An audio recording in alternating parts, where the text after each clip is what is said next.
বন্ধুরা, বাচ্চা থেকে বড় প্রত্যেকে চেটেপুটে খাবে যদি পাস্তা এইভাবে করেন। প্রথমে আমি পাস্তাগুলোকে সিদ্ধ করে নিয়েছি। সিদ্ধ হয়ে যাওয়ার পরে কড়াইয়ের মধ্যে দিয়ে দিয়েছি বাটার। তার মধ্যে দিয়ে দিয়েছি পেঁয়াজ কুচি, রসুন কুচি আর ক্যাপসিকাম কুচি। লাল করে সমস্ত সবজিগুলো ভেজে নিয়েছি। তারপর একটা বাটিতে আলাদা করে তুলে নিয়েছি। আবার কড়াইতে কিছুটা বাটার দিয়ে তার মধ্যে 5 চামচ দিয়ে দিয়েছি ময়দা।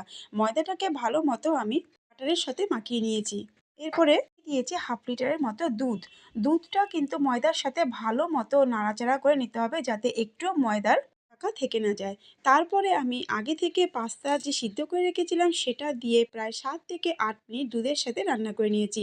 নামানোর আগে দিয়ে দিয়েছি স্বাদ অনুযায়ী নুন, চিলি ফ্লেক্স আর দিয়ে দিয়েছি অরিগ্যানো। সমস্ত উপকরণ দিয়ে আমি আরও 5 মিনিটের মতো রান্না করেছি পাস্তাটাকে। তারপরে আগে থেকে যে সবজিটা ভেজে রেখেছিলাম যেমন পেঁয়াজ, রসুন আর ক্যাপসিকাম সেটা দিয়ে আরও 5 মিনিটের মতো রান্না করে নিয়েছি। বন্ধুরা, বাচ্চা থেকে বড় প্রত্যেকেই কিন্তু